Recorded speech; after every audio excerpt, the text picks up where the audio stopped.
ओम श्री सद्गुरुदेव भगवान की जय। उपसम यथार्थ गीता क्षेत्र। जिन परमात्मा के श्रीमुख की वाणी ये गीता है, उन्होंने स्वयं परिचय दिया। इदम शरीरम कौन्ते क्षेत्र मिते विधीयते। अर्जुन, ये शरीरी क्षेत्र अर्थात खेत है, जिसमें बोया गया भला और बुरा कर्म बीज संस्कार रूप में जमता है और कालांतर में सुख दुख का रूप लेकर भोग के रूप में मिलता है। आश्रित संपद अधम योनियों में ले जाने के लिए है, जबकि दैवी संपद परम देव परमात्मा में प्रवेश दिलाती है।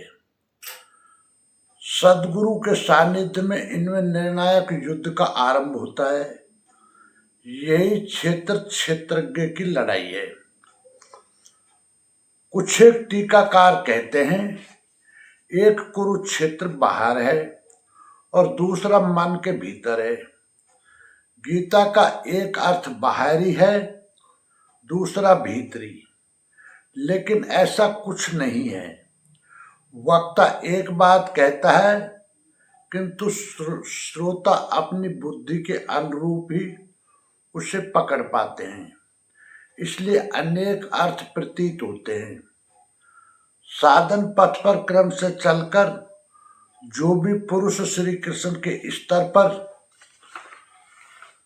खड़ा हो जाएगा, तो जो दृश्य श्री कृष्ण के सामने था वही उसके सामने भी होगा।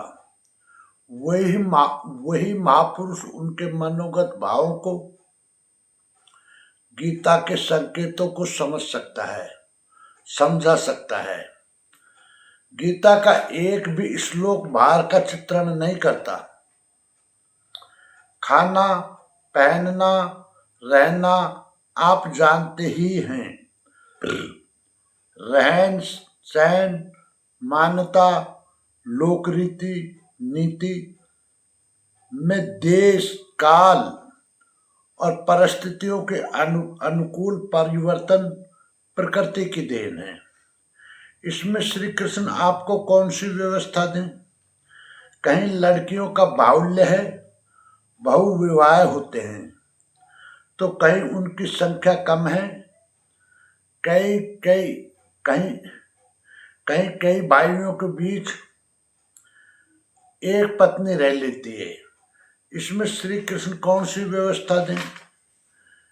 द्वितीय विश्व युद्ध के पश्चात जापान में जनसंख्या की कमी समस्या बन गई, तो 30 बच्चों को जन्म देने वाली एक महिला को मदरलैंड देश की माता की उपाधि से सम्मानित किया गया।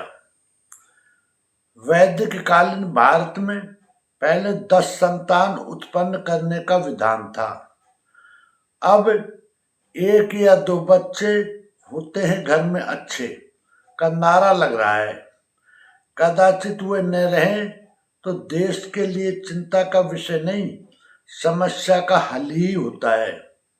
श्री कृष्ण इसमें कौन सी व्यवस्था दें? ओम श्री सद्गुरुदेव भगवान की जय।